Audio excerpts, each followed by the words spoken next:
Okay. Bismillah ar-Rahman ar-Rahim wa salatu wa salam ala Rasulillah al-Amin.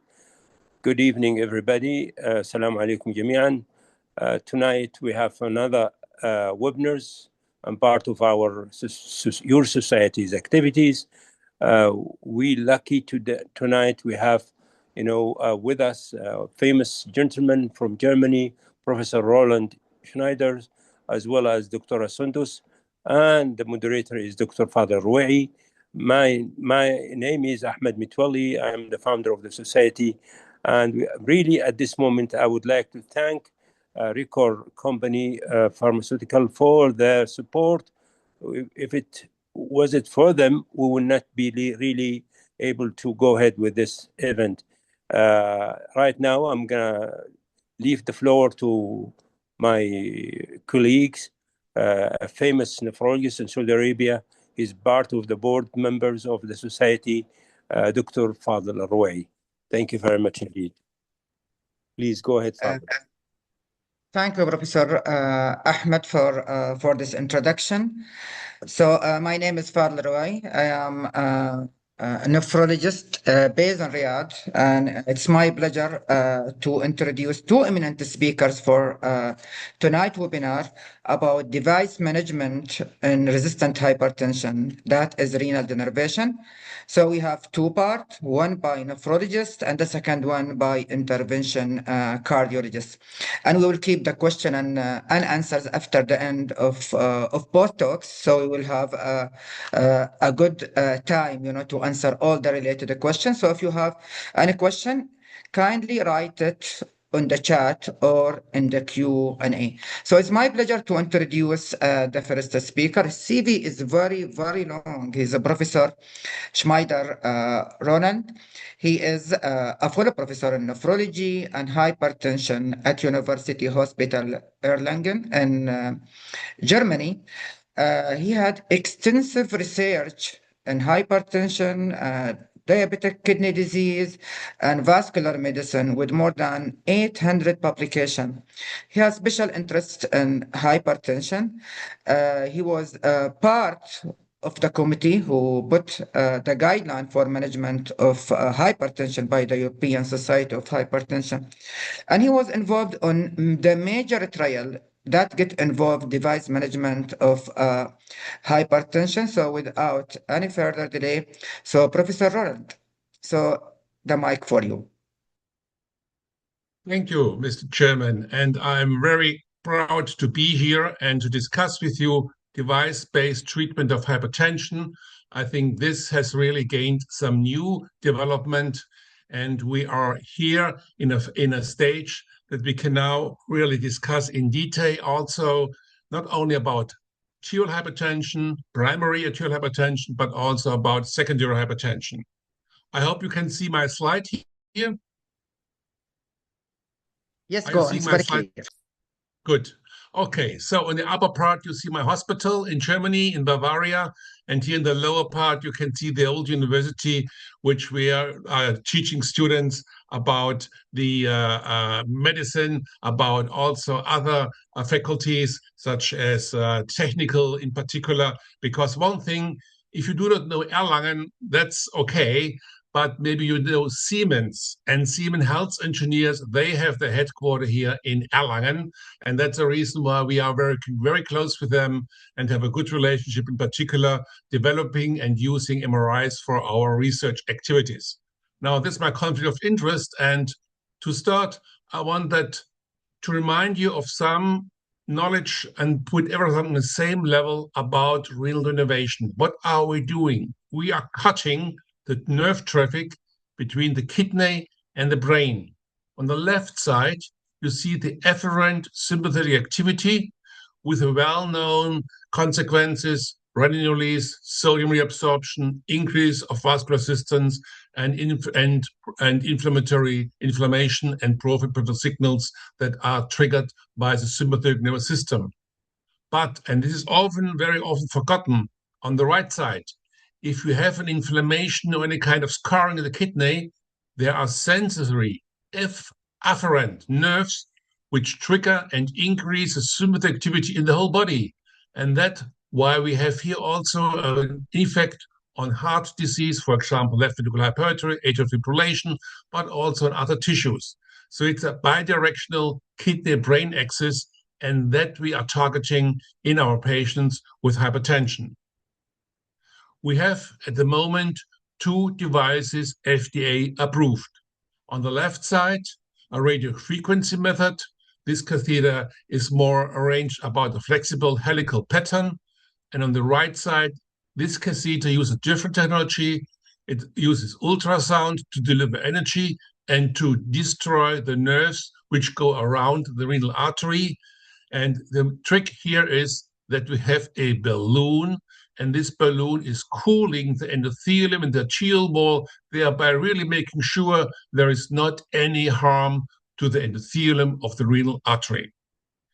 Now, in November 2023, there have been extensive hearings, and at the end, the FDA said renal denervation is indicated to reduce blood pressure and adjunctive treatment in patients with hypertension, in whom lifestyle modifications and antihypertensive medications do not adequately control blood pressure. A new option, a device-based therapy, FDA approved. Now, not surprisingly, all guidelines really picked it up. Here you can see the 2023 guidelines from the European Society of Hypertension.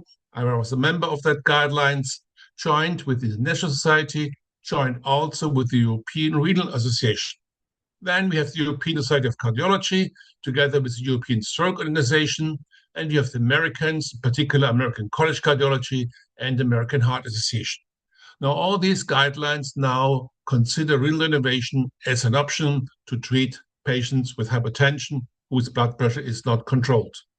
And less than 2 weeks ago, we had in the JAMA, in the American most prestigious journal, the statement, renal denervation may be considered for carefully selected patients with resistant hypertension despite optimal treatment or intolerable adverse effects from antihypertensive.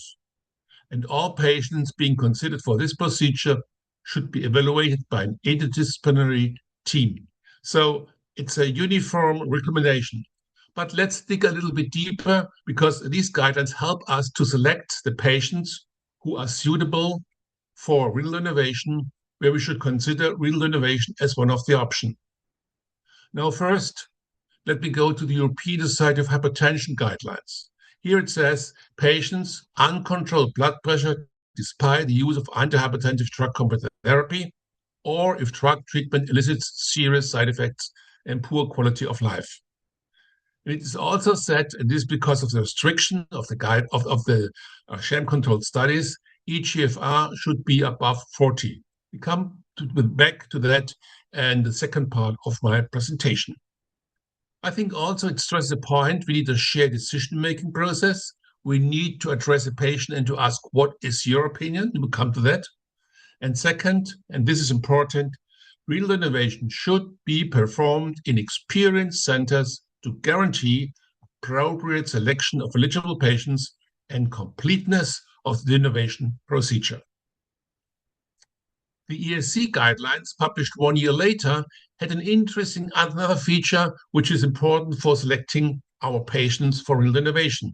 Here it states, an uncontrolled hypertension patients with increased cardiovascular risk and on fewer than 3 drugs. So it must not be 3, 4, 5 drugs. It can be fewer if the cardiovascular risk is increased, and to express a preference for renal denervation after a shared risk-benefit discussion and a multidisciplinary assessment.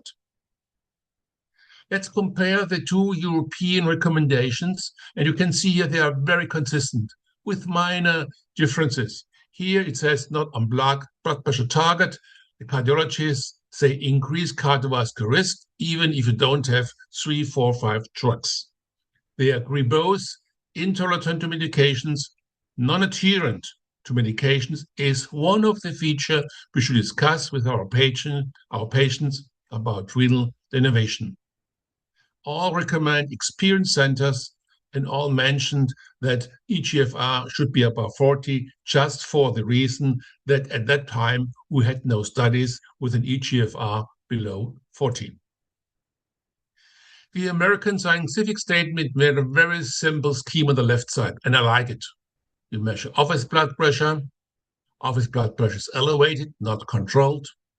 You check whether this is really also the case outside of the office by ambulatory blood pressure monitoring 24-hour or by self-measurements by the patients according to a strict regime over 1 week after teaching him how to do that.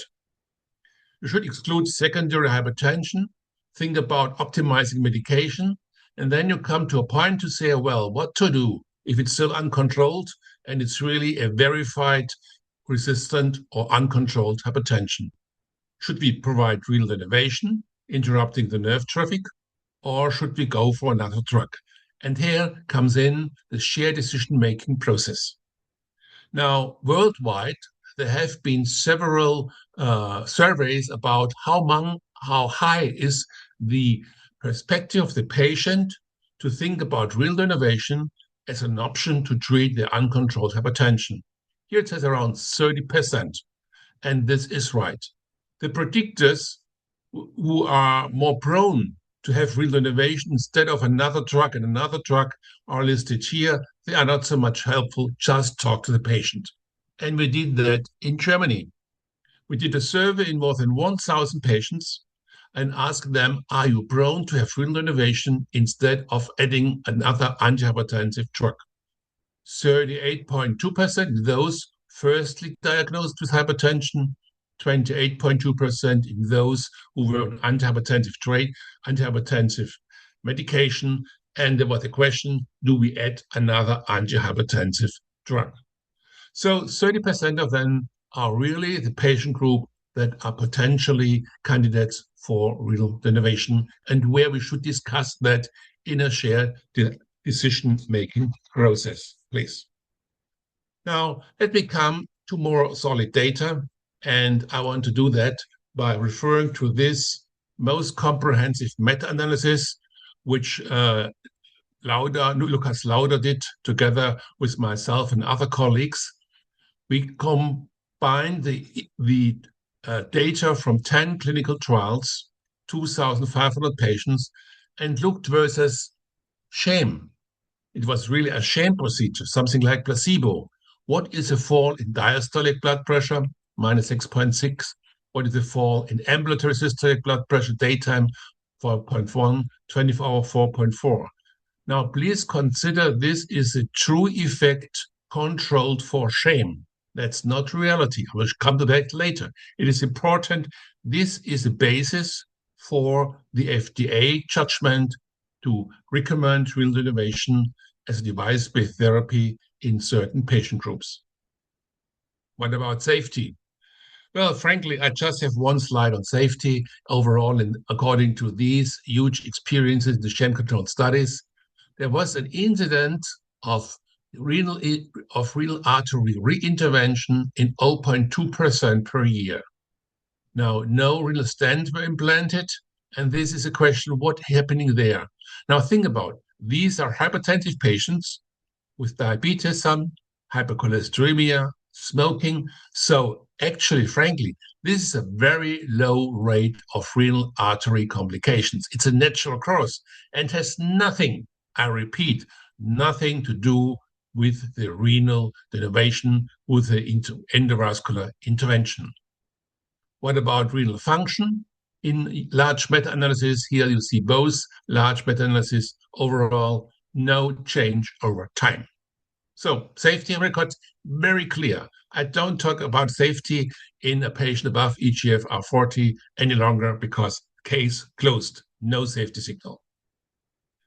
Now, very often you may hear, well, renal denervation has an always-on effect. What does this mean? I tell you the traditional way. This is what traditionally is thought to say, well, if you apply here renal denervation, it was an ultrasound-based renal denervation with a Paradise system, then you can see here in comparison to pre-renal denervation, a very nice continuous fall in blood pressure over the whole 24-hour period, also in the very early morning phase. In the sham, you can see here no real significant effect. The other way to discuss about always on effect is listed here. It is illustrated here. This shows you that over 36 months in the patient HTN solo study, 2 months, 12 months, 24, 30 months, you see the same fall in blood pressure. And these numbers here are not sham controlled. This is what you see in after renal innovation, 18, 17 millimeter mercury decrease. And as you can see here, the average number of drugs did not really increase throughout the follow-up. And we have more data. My friend Kostas Tsouphis from Greece, he did a meta-analysis. Follow-up on average was 8.7 years. You see various studies from Australia, Germany, again Germany, China, Italy, Brazil, Sweden, Netherlands, Greece, and overall, as you can see here, there is an average after 8 to 10 years, a very nice 2-digit decrease in blood pressure in real life. So clearly, we have here a sustained 24-hour blood pressure reduction after renal denervation, according to this data. The point is, well, who is a best responder to renal denervation? Well, difficult question. Look at this here. Response predictor. You can read all these various parameters listed here. And there are a lot of studies really supporting the concept that one of these biomarkers or physiological markers is important, or stiffness parameters. This is true if you look in study groups, but it helps not if individual patient is sitting in front of you. No single particular attribute with sufficient sensitivity and specificity has been identified to predict the blood pressure response at a patient level. So this is really not of great help to selecting patients. We should go back to what I discussed already, which is really recommended according to the guidelines. There is one exception, and the exception is listed here. It is a baseline blood pressure. I had the privilege to analyze more than 3,000 patients at 6 months from the registry DEFINE study. And you can see here, depending on the baseline blood pressure, is the fall on average. The red line is the average after renal denervation. To make it clear, if you have 150, just say 5 millimeter decrease. If you have 160, you can expect an average 10 millimeter mercury. 170, 15. 180, 21 millimeter mercury. This is the average for the blood pressure and may help to tell your patient about what can he expect. So the only so far identified predictor of the blood pressure response after renal denervation is the baseline blood pressure. Well, sad story, but that's it. And finally, we have not yet large-scale outcome studies what the blood pressure reduction after renal denervation means in terms of reducing of major cardiovascular events. That's why there's a reason I went to the Global Simplicity Registry, where on average after 6 months there was a fall in blood pressure. After 3 years there was a fall in blood pressure about 14.8 millimeter mercury. Now, if you transfer this number, this fall in blood pressure, to the meta-regression analysis, which has been done with pharmacological agent, this would mean they had overall a MACE reduction at 3 years of 0.74, meaning reduction of relative risk by 26%,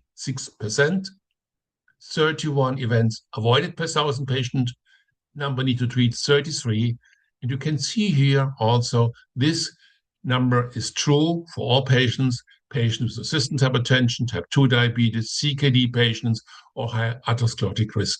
So that is really an estimate that really a reduction in blood pressure transfers into reduced major cardiovascular events.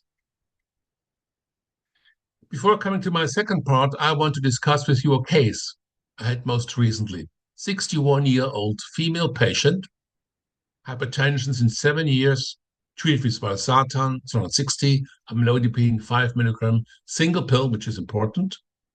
Higher doses not tolerated, office blood pressure not controlled, out of office blood pressure not controlled. You can read the numbers here. So very clearly, uncontrolled hypertension on 2 drugs and intolerant to higher doses of amlodipine. The cardiovascular risk profile is quite high. She has LDL, cholesterol elevated, fasting glucose 138 milligram per deciliter, HbA1c 7.2%, both elevated, indicating type 2 diabetes. Otherwise, obviously, nothing really important. Really? Well, we did an echo. What we found was LDH. The walls are too thick, 148 grams per square meter, far enough concentric left ventricular hypertrophy, if you consider also the relative wall thickness, diastolic function, whereas normal left ventricular function was still normal. So hypertension-mediated organ damage, left ventricular hypertrophy. And we did an echo of their carotid artery, and as you can see here, this plaque, which also puts her in a high risk. So what do we have? We also looked, of course, at the kidney. I'm a nephrologist. Sorry, we have to look at the kidney. eGFR 51, albuminuria 220, so it is an A2 microalbuminuria, so it is really also elevated. And we put that into the scheme of the KDIGO guideline. This means high risk of development replacement therapy. Very clear, she is at high risk for that.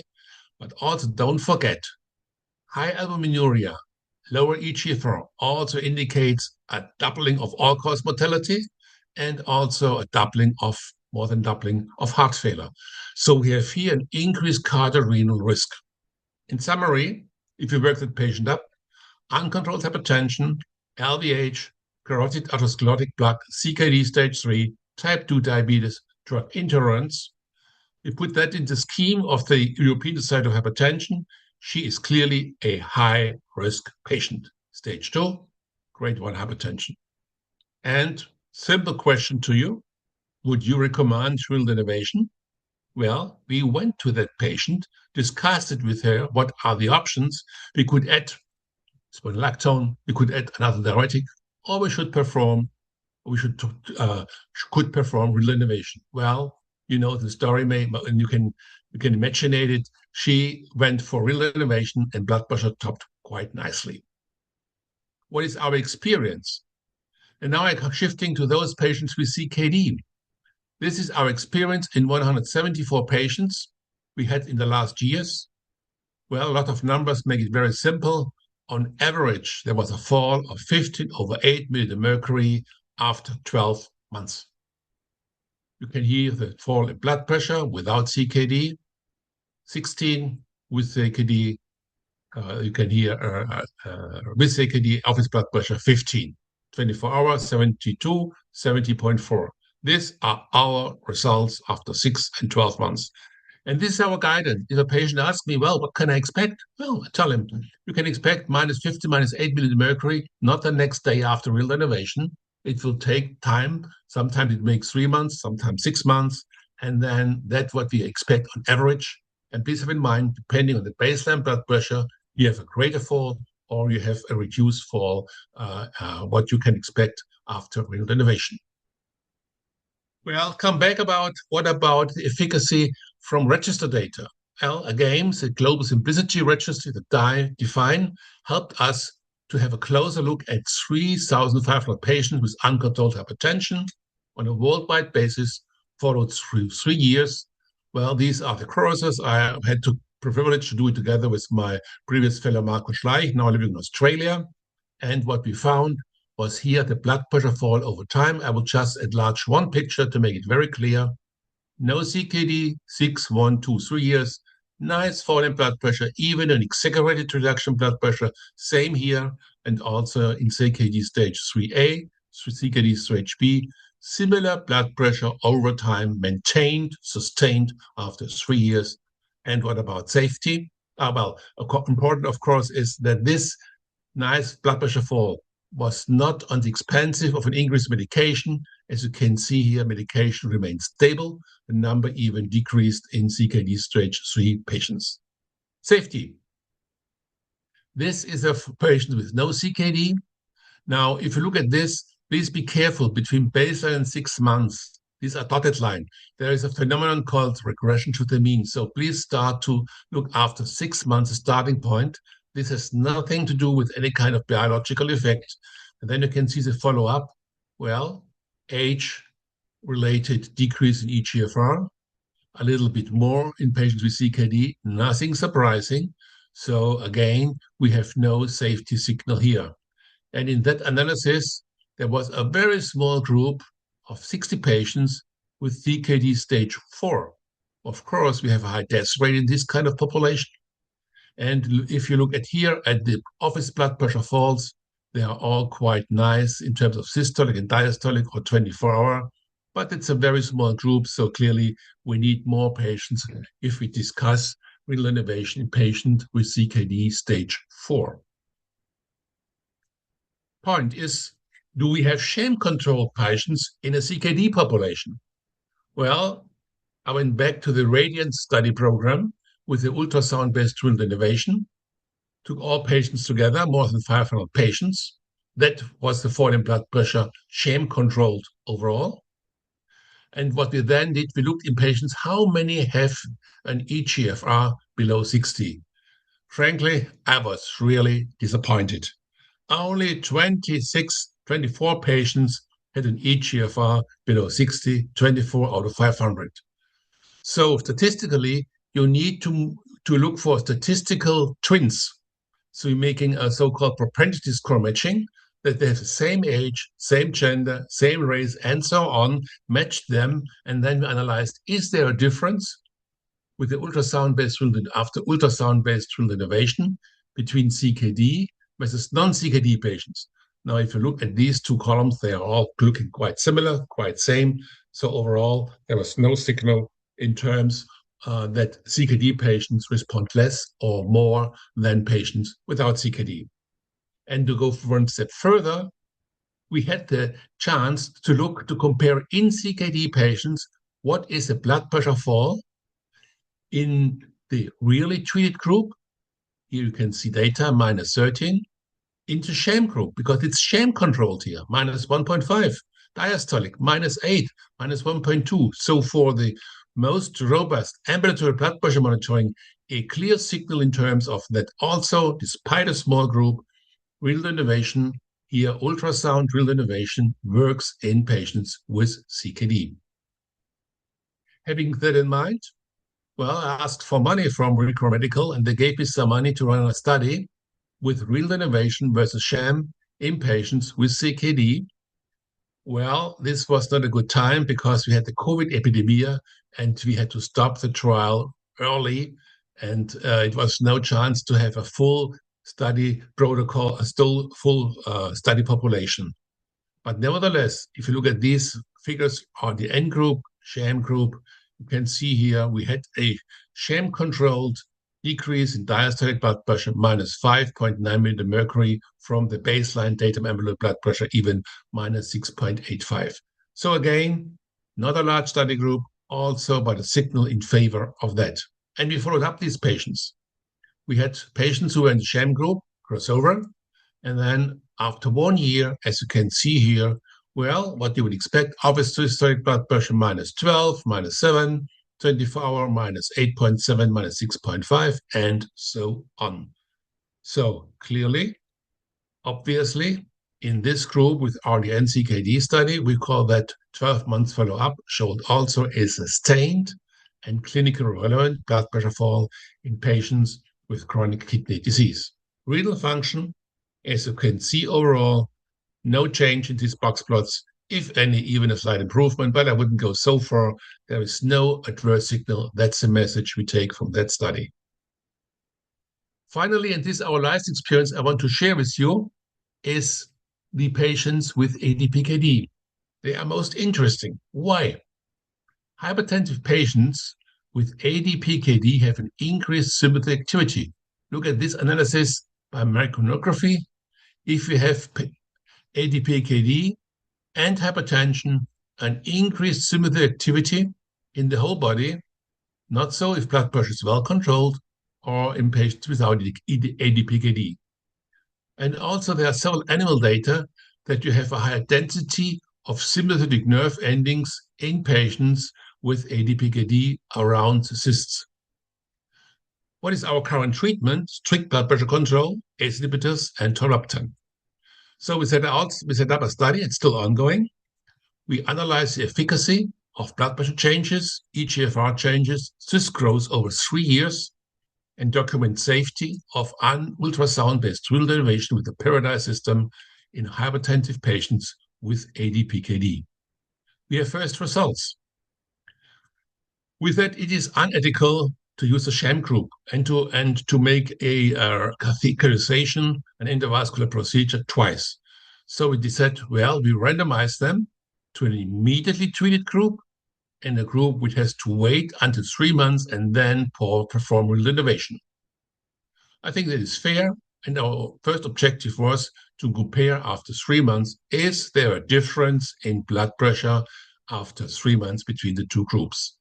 That's a waiting group, stable blood pressure, also home systolic blood pressure, very stable, and that's a group. Screening, baseline, treatment, 7 weeks, week 13, highly significant difference in terms of effective blood pressure after in office systolic as well as home systolic blood pressure. I think very nice results. And before come to my conclusion, I can tell you I will present data now in Europeans in the annual meeting of the European Society of Nephrology and Hypertension, that we have a 6 months data, and they look same, very nice and consistent, clinically meaningful blood pressure reduction after 6 months. So to sum up, where are we with respect to renal denervation in CKD patients? Well, what do we know? Think about in the 2023 guidelines, it was said renal denervation is not recommended for treating hypertension patients with moderately to severe impaired renal function or secondary cause of hypertension until further evidence becomes available.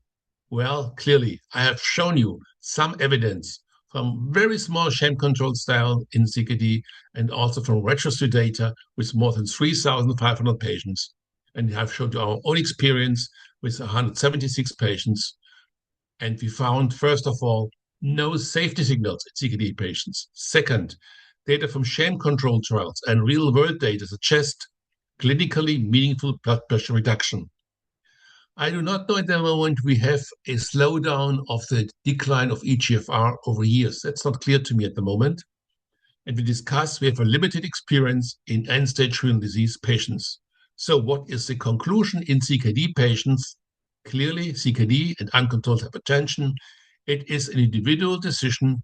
We need also here the shared decision-making process, but we should not forget the goal. We need to control blood pressure to below 130 over 80, in ADPKD even lower. And I think it is wise to use this renal denervation intervention in experienced centers. And I think that is one also a mandatory thing we should have in mind. With that, I would like to thank you and looking forward to your questions. Thank you very much. Thank you, Professor Schmeider. We'll keep, the question till Dr. Sundas finish from her talk. So it's my pleasure now to introduce our second speaker. Dr. Sundas Samarkandi. She is well-known intervention cardiologist based in Riyadh. Currently, she is the head of the cardiac cath lab and adult intervention cardiology division at the Prince Sultan Cardiac Center.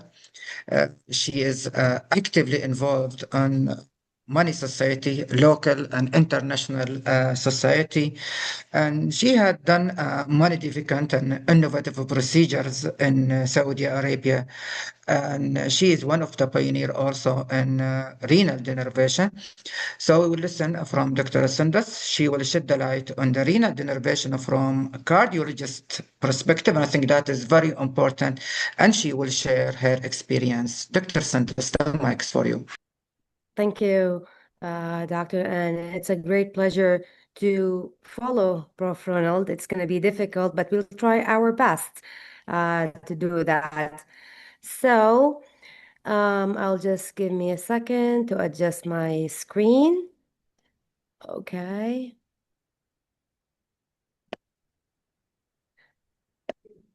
Is everything clear? Great. Yes. Okay, great. So, as we can see in the case that we have presented, that it was mainly like data and what is going on from the kidney perspective. What I'm going to focus on is the prevalence and what is the device is doing in specific, and why is it like, we think it's a better choice when you have the chance, and the real experience of a case. I will make it more practical and more understanding. So we know hypertension is one of the leading risk factors for stroke, MI, and even the progression of coronary artery disease and heart failure. And based on our own regional studies, it represents up to 30% of people having it in Saudi Arabia. And by surrogacy, we can see that like increasing the mortality and other risk factors. And despite all the awareness and the Ministry of Health and Ministry of Defense and multiple polydisciplinary teams, still there is up to 15% who remain uncontrolled despite being on multiple medications. And it was mentioned or attributed to poor adherence, drug intolerance, or resistant hypertension, which all these factors been mentioned inside of the guidelines when to choose or to proceed with the innervation. So we talked basically in the previous, the prof has delineated the importance of the sympathetic system and how that this happened and as a factor to push the blood pressure up. And this is where the birth of the renal denervation and tackling the sympathetic system came. So we went through the guidelines, and I don't want to bore you again, and we get the FDA approval, and it was all mentioned, so it's not going to be a repetition. And as we said, like all time, when they noticed that when they do a thoracolumbar sympathomyectomy, it led to controlled blood pressure. So this is the birth of renal denervation. So to answer everyone, we heard about it, then it disappeared, and it came back again. So the first phase was like 26 years ago when Simplicity 1 came, which showing the efficacy of introducing, renal denervation for resistant hypertension, excellent drop up to 32 millimeter mercury. But then in phase 2, 4 years later, or like, we can say 15 years or 12 years later, major setback happened with Simplicity 3, that in the large sham control study, which showed or failed there is significance or difference. So it was like shot in the foot by them. But this was attributed at this time because of the device itself, as it was the first generation, multiple catheter design related problem, procedural variability between operators, and medication adherence issues. So looking at the future, let's fix ourselves. So came now in 2018 and to the present, lessons been learned, improving in the technology, improving in the awareness, and the operator came Radiance and Spiral, which confirmed a significant durable blood pressure reduction going from 8 to 15, and therefore FDA approval. So let's have a focus on the what are we talking about? Renal denervation. What is that? You can see it's a very simple, no-brainer device. It's a very efficient, simple workflow, user-friendly. And what is the efficacy or predictability of efficiency? That it can go up to 8 millimeter in the diameter of the vessel from 3 to 8. Because basically, if you have a very small vessel, less than 3, we do not recommend that. And it's like a non-compliant balloon with a length of 5 with different diameter from 3.5 up to 8, depending on the vessel size. And I'm going to show it shortly in a case where you position it in the main renal artery and you go some ultrasound sonar wave, which cover 360. So unusually, it's a very short, this is like one of the point of an advantage of the device, it's a short one, like 7 seconds per session or sonification. And usually, due to our patients in our region, it doesn't exceed 2 per vessel. So maybe 14 seconds in the right renal artery, 14 in the left. It's basically, 28 seconds, less than 30 seconds, less than a half minute, and you are concluding the case. So it's designed to deliver 360, as you can see here, very basically all ultrasound energy and it can target up to 8 millimeter. And the width, as I mentioned, it was 5 millimeter, avoiding the osteals of the renal artery and the bifurcation to avoid any problems.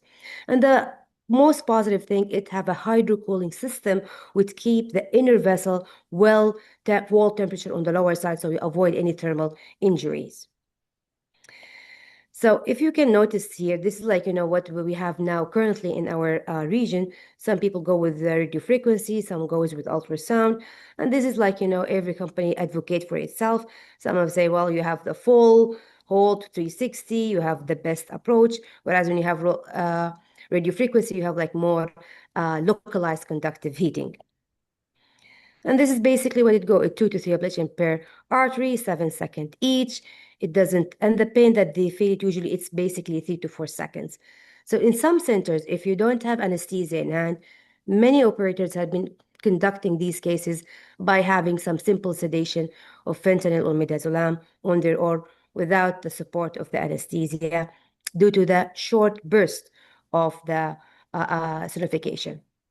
So let's go for a case. I will just give you an overview. Like you can think, okay, this is renal, this is blood pressure. Why is it given to cardiologist? Makes sense. Well, because the access that we stay with it and the manipulation with wire and catheter, that we are more familiar with it due to the long history of doing femoral puncture across the last 50 years. Anyways, we go out femoral puncture from the common femoral artery. It doesn't matter right or left. That's it. Safe puncture is the basic thing. You have an angio to have an understanding of the right and the left renal artery. And if there is a renal artery stenosis, then it was like, we would say it's a contraindicated, go and fix it, then come again. After that, you wire it, you do the sizing, and then you confirm the position. As you can see in inflation, you do an injection. It's full opacification or closing of the device. You go for the sonification 1, 2 times or 3 times, depending on the length of the renal artery, and the case is concluded. So this is a case we have done like, a while ago in our center. And you can see it's not a really difficult case. We have first of all, we start with a very safe, this is our setting. You can say it's a very friendly zone. We can do it. And even here, these are my fellows working here and senior registrar with us. We got the famous, good, safe access to confirm. It's an 8 French. The device has been prepped while we're fixing the access. And it's like an automatic, and you can have a remote. So there is some, from a distance, you can do that. And as we're preparing it, you can see the saline hanging, sterile. It's very easy, nothing yet. It's like a monorail. You quick it, you add it, you attach it to the system, and it's just like, self-explanatory. The device will tell you, okay, prep, flush, ready to go with it. So here we're preparing, usually as any device goes in the system, we go with some flushing with heparinized saline, as you can see here. And as we're connecting here, the cartilage to the console. Meantime, as they're preparing on the end of the table, we just introduce this catheter, which is 9 centimeter, 8 French, using this wire to wire the renal artery. So it's not a difficult. You go with the wire, you bring your catheter, you do your angio to confirm your engagement and coaxiality, and then you just do a simple measurement based on that to know, should you take 5, 6, 8. In this case, I think we took 6 or 7, take 6, because it was, I think, 5.7 in the measurement, which can predict for you. But again, as I said, there is a range of balloons that you have from 3.5 to 8. So here it goes 5.7. So most likely we took a 6 because you need some like 20% over sizing. So here we are, we're just confirming the size. And as I said, the device is now preparing. And we're introducing the balloon. And I will just show you the balloon here. It's very simple. I'm just going to show you the hydrocooling system here as it go. This is it. So introducing the balloon, going there, confirming the position where we are. After confirming the position, we do the inflation test, which confirmed that we are completely opacification. That's what we say, the inflation. And then you go for sonification, which is going to be 7 seconds. And then you just go, and the device will tell you what to do. You don't move until complete deflation. Then you start pulling the balloon back. We had one here, and that's it. And this is after the deflation, post-cooling, deflate, and it tells you go back. We went with the left side, the same thing. You just repeat what you did, verify position, start signification, and then go 1, 2, and that's it. Sorry, let me go back. And after you finish, you just close your axis. And because it's a bit bloody, I will just skip that. But this is basically, this case doesn't take more than 15 minutes. The patient can come as a day case in the same day procedure, same day discharge without any problems. The case need heparinization, and as you can see from the nephrology perspective, we have used some contrast. So that's why was some reluctancy in the beginning of the trials. Should we avoid patients with low GFR? But as it has been shown by the prof, there is no signals of, there's a complication that's going to happen. Long-term out should be, follow up afterward. But let's see our own patients because we know our demographic. So this is from the earlier experience over like 6 months ago. The dominancy here, you can see it's mainly male across the board, going from 460 in age up to 77. Procedure before, the blood pressure before the procedure ranging from 200 and above up to 150. And as it was just mentioned, you don't need to have 180, 160, like, a crazy number to go, because at the end, the denervation will just maximum will give you a drop of 15 sometimes, or 20 if you're lucky. But nevertheless, you have to target them as soon as possible before things go out of hand. And you don't need to have multiple medications a lot, because some patients, they are intolerant to the side effect of the antihypertensive medications, or they have contraindication to them. So we go from there. So after the procedure, like, the patients, you can see there is a good response to the blood pressure. This one is a bit on the higher side. Maybe there's a contributing factor in it, but actually, like, we can look at those numbers. When you have a 144, despite 3 medications, will go 120, you feel like, some satisfaction. 156 will go 107, it's beyond the target. But people usually, after having a procedure like that, they became more understanding to the concept and the risk, and they became more adherent to the medication. And sometimes they started to tolerate even the side effect. And as you can see, the number of the certification per artery, meaning the right or the left, it did not exceed 3. And the majority went with the 2, as you can see here. And this is like in the terms of the follow-up, still some of them not within the target, but way much better than what we started with. And as we go forward in time in the last 2 to 3 months, we have seen a significant improvement in the response to the denervation. One of the things is the pain that they suffer from it is just like, as I said, less than 30 seconds in the whole procedure. So that's a major bonus for the case. Same day procedure, bonus for the patients, and improvement in the blood pressure. And I think, as the prof said, it's not on the same day. You get like the results in a month or 2. It goes up to 3 to 6 months. Do we see across the board all the patients? No, we have to be honest. Some patients are non-responder, and they had to have, maybe we didn't have it so far, but some patients are not responding to the numbers they want them, but that number is less than 10 to 15%. So what is the experience of this 360 ultrasound? It maximizes the performance, it unlocks the efficiency, and deliver lasting outcome.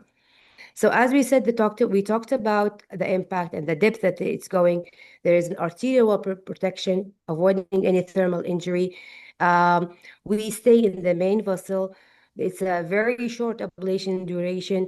It reduces the contrast, radiation use. I can see it's like, a couple of injection, and it minimizes the patient discomfort and the risk during the procedure. And we have multiple randomized controlled trials, sham trial, to prove the concept of the treatment. And with that, I conclude my talk. Thank you so much for your attention, and I hope you benefit. Thank you, Dr. Asandus, and thank you, Dr. Roland. I think I have a long list of questions that we get through the question and answers.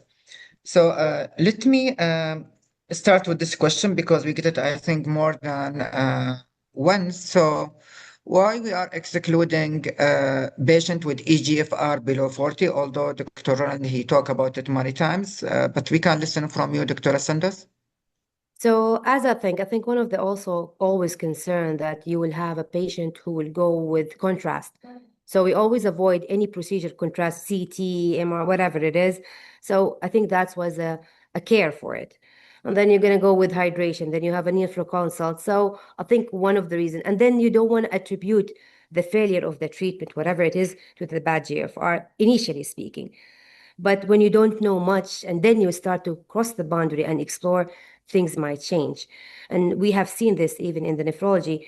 We used to say no AC inhibitor, no ARBs for nephro cases.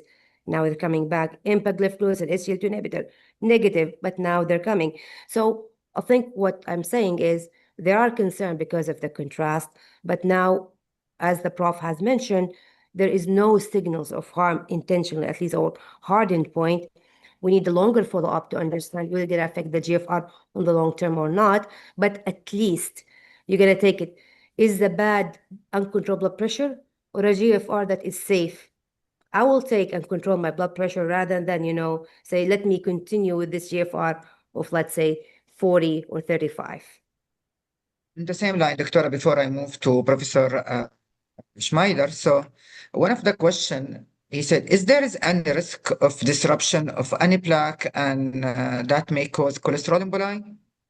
I haven't seen any case reported in that perspective, and that's one of the reasons we do an angio before, because I personally have put a patient on the table. The moment I did an angio, I found 2 cases. One, it was done by a CT, incidental finding, uncontrolled blood pressure. But I found a renal artery stenosis, and I transferred the patient to the care of radiology intervention who stented the renal artery stenosis. But for cholesterol embolization, I have not seen it. Okay, thank you. I think now we have the bulk of the question to Professor Schneider. So, as nephrologist, I think this question is very important. Is there any data in regard of the proteinuria for somebody who underwent renal denervation?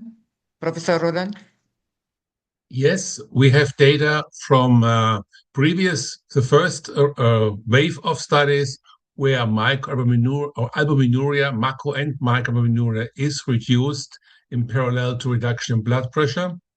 And you will also see in a couple of days at the European Society of Hypertension and later on at EuroPCR, for example, data that shows from the Global Simplicity Registry that over 3 years there is a reduction of albuminuria.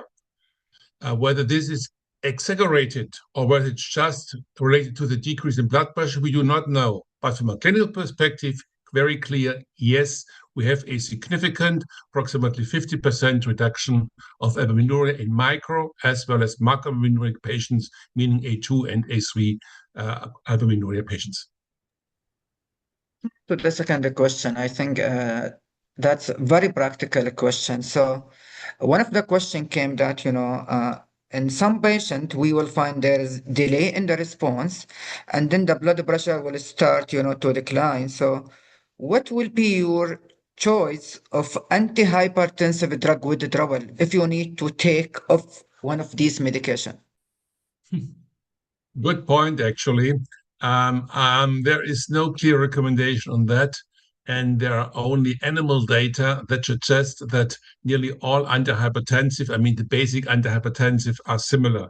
So I would take this antihypertensive, which the patient has already tolerated in the past, and start with that.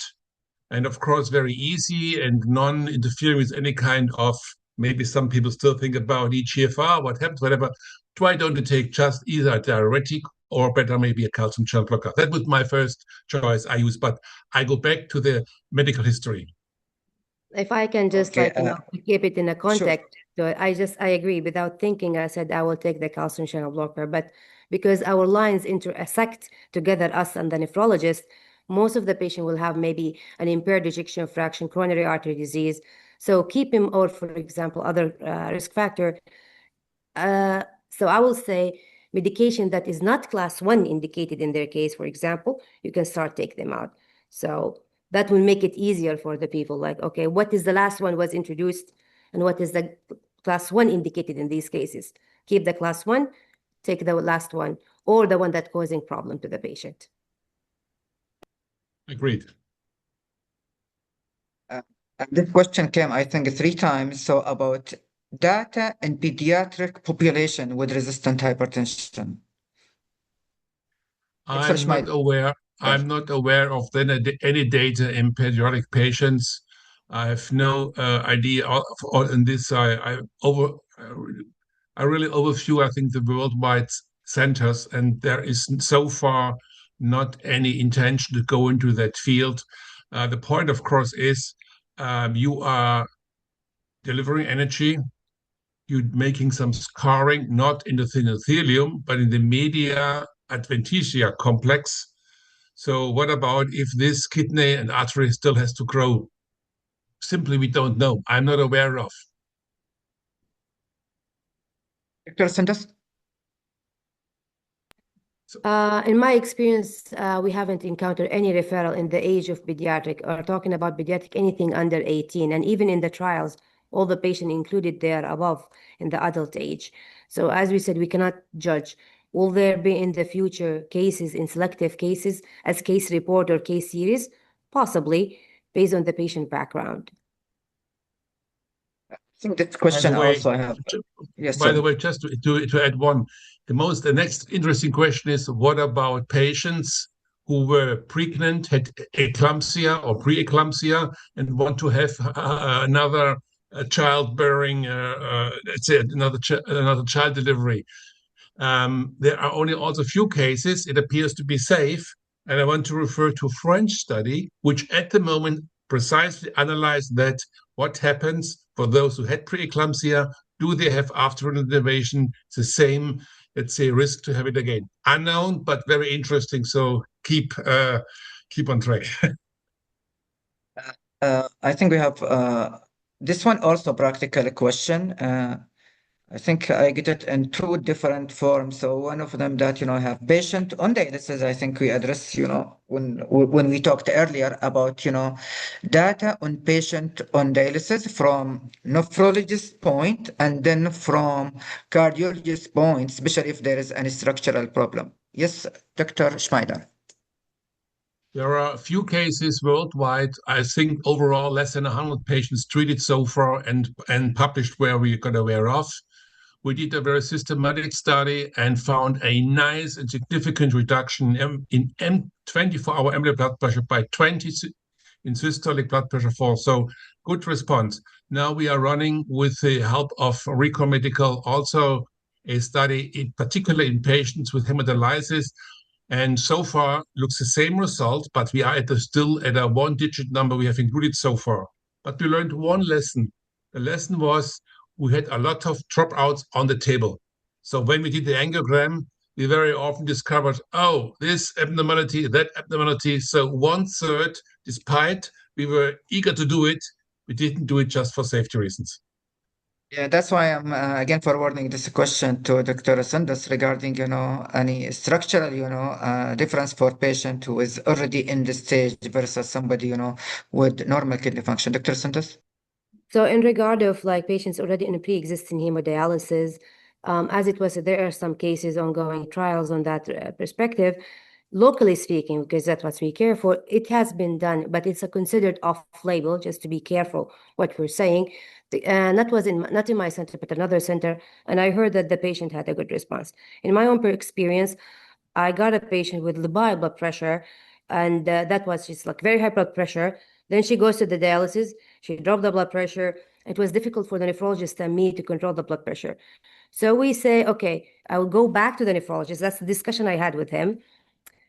What do you think? I will give you few more chances to control the blood pressure before we go for the renal denervation. And we managed to control her. Regarding structural abnormality, it is a possibility because at the end of the day, the kidney is shut down, for whatever reason. It could be related to inflammation, it could be infection, it could be uncontrolled risk factor, including diabetes, hypertension. It's a burned out setting. Have I seen a drop off on the table in another situation beside dialysis? Yes. I have canceled 2 cases. Well, one remark to that. I do not really believe that the kidneys in patients on hemodialysis are burned out. They could be still active. And I want to remind you, in New England Journal of Medicine, 1998, there were the last cases published where bilateral nephrectomy was the only option to treat a refractory hypertensive status. Now, I wouldn't do that. I would do renal denervation first, of course. I think we are close, to the end. But also this question, I got it here.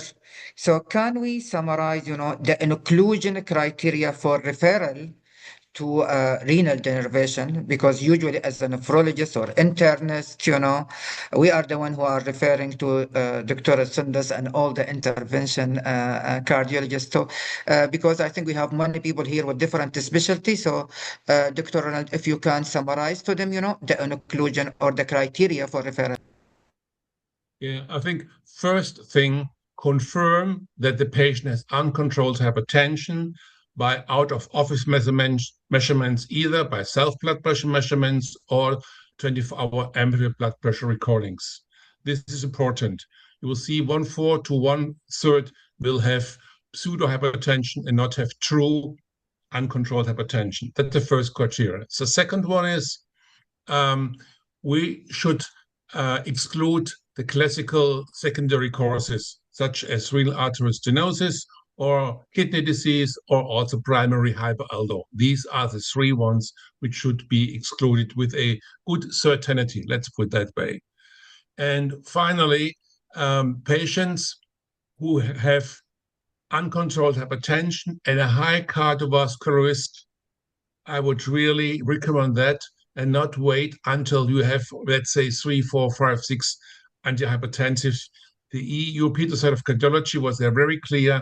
You do not need to have 3 antihypertensives in patients with high cardiovascular risk to discuss with the patient the renal option. And finally, it is really an excellent choice if patients are intolerant to medication, cannot tolerate, for example, amyloid 10 milligram because of the ankle edema, and also patients who really say, I hate drugs, I do not want to take them, they are non-adherent, and if you have a non-adherent situation, think about whether this is lack of knowledge about hypertension or whether this is an expression of the patient's perspective that he is maybe afraid of long-term harm of antihypertensive drugs who usually have to be taken lifelong. And think about renal denervation is a once-time procedure. It's always on. Dr. Sandus, you want to add any extra criteria for referral? So it's the same thing as Prof has just delineated. I will just mention, yes, take the patient as a whole. Risk factors are also considered as one of the indication used to shift the patient. As he said, don't wait for end organ damage or the side effect of the medication to be very overwhelming or overpowering, preventing you from doing anything afterward. So if you find it's the same thing now with the lipid profile, now that is like, analogy we're having. You used to say, okay, statins, ezetimibe. Now we're hitting the lipid or risk factor from the beginning very hard, including Repatha, inclisiran, and other medications or statin related. So it's the same concept. The whole notion. Let's talk with about Saudi Arabia. Non-adherence is a big problem. So it is something that we look into. Last question to you, Doctor, and then I will leave the mic to Professor Ahmed Mitwalli. So do you think our colleague, intervention radiologists who are taking many of these procedures will take over the renal denervation in Saudi Arabia? Already there's been subject been breached in our center, and they came and they talked about it, since they're the one who are doing renal artery stenting in my center. So will it be, will it not be? It's hard to judge. I mean, as you said, the sea has lots of fish, and المكان يسعى الجميع at the end of the day. So I will not see this is only for me or it's only for us. Whenever if you're in a center that you have a good cardiac program and they're very comfortable, why not? You have more setting with anesthesia and supporting the pain control. If you're in a setting where radiology intervention has a very good experience and very good setting, and even you can sit in the guideline experience centers, then why not? I don't feel like we should restrict it to some specialty. And maybe one day there will be something called nephrology interventionist who does these things. Like, you can have percutaneous treatment for, the permicath. You take the permicath, you do the fistula, you do the even percutaneous transplant maybe in the future, or replacement therapy. Myself, I enjoy both the presentation and the discussion part, and thank you. So I will leave the mic to Professor Ahmed Mitwalli. Professor Mitwalli. Thank you very much indeed, Dr.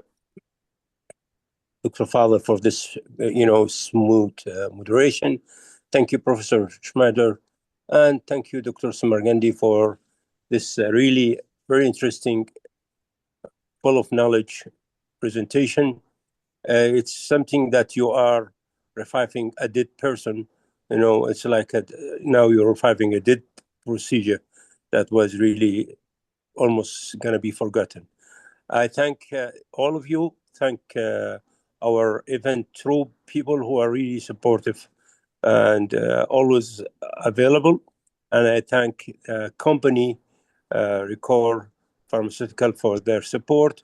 And if it wasn't for them, we would not be able to attend this. I just will tell you that there will be over 1,000, but attendee were in this webinar, and I want to inform them that we will, if they registered with their Saudi Health Council numbers, they were gonna get the CME hours very easily through their email. Thank you, Dr. Khalid Hassan. Are you around? If not, then thank you very much indeed, everybody. Thank you. We hope to see you soon again in one of our webinars and other, activities. Thank you. Good night now. Good night, everyone. Good night. Thank you for having Thanks us. for the invitation. It was my pleasure. Thank you. Have a good night, Thank you. everyone. Okay. Auf Wiedersehen, sir. Okay.